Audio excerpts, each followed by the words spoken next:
Hello po, magandang gabi po sa ating lahat. May isi-share lang po ako sa inyo patungkol sa mensahe ng Panginoong Hesus sa atin. Dito po sa maliit na papel na ito, may explain po sa summarize na po ang relationship natin sa Panginoon. Let me start with the Bible verse of Romans 6 verse 23. Dito po sa papel na ito ay may dalawa po siyang mensahe. Yung una po ay yung hindi magandang mensahe. At yung pangalawa naman po ay yung tinatawag nating good news or yung magandang mensahe sa atin ng Panginoon. And let me start po sa hindi magandang mensahe. Before ko po sabihin sa inyo, by the way po, hindi ibig sabihin na hindi magandang mensahe, we would neglect this.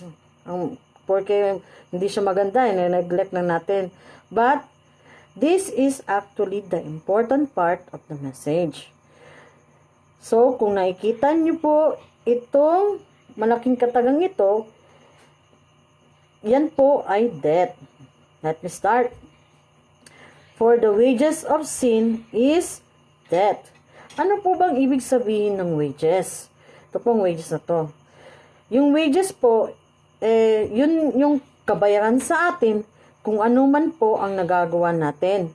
Halimbawa po, sa trabaho. 'Di ba?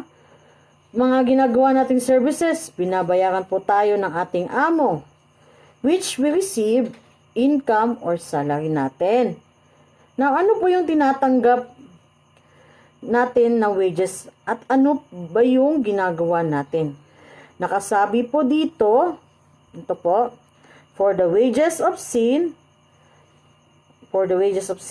So, ang binabanggit na wages ay sin. Ano po bang ibig sabihin ng sin? Sin ay pagkakasala. So, ang kabayaran ng ating pagkakasala pala ay death. Lahat po ng bagay na ginagawa natin na pagkakasala ay may kabayaran po pala. Death is kamatayan. Now, yung death po ay hindi mag-stop sa kamatayan lang. But, we will also have the spiritual death. Yung spiritual death po na tinutukoy dito is wala na po tayong guilt sa sin. Okay lang kung magpakasala tayo kahit hindi naman okay. Pag ganun po kasi is mamamatay po tayo spiritually.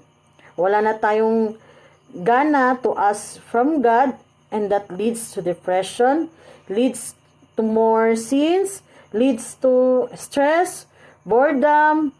Yung mga ganung bagay po ang nangyayari pag ang ating spiritual ay namamatay. However po, ito po, dahil dito may tinatawag po tayong good news. Kailangan lang po natin siyang baliktarin. Diba? Kung dito po ay death, dito naman po ay life. Ang bad news po ay death. Ang good news ay ang buhay na walang hanggan. Ang buhay po natin ngayon. Nakasabi dito, but the gift of God in Christ Jesus, our Lord, is eternal life. Yan po yun. Ano po ba yung gift? Ito po yung gift, oh. Ano po ba yung gift? Yung gift po ay yung tinatanggap natin sa kahit kaninong tao na wala tayong binabayaran. Which means libre. Ay, yung libre natin po siyang natatanggap sa kahit kaninong tao.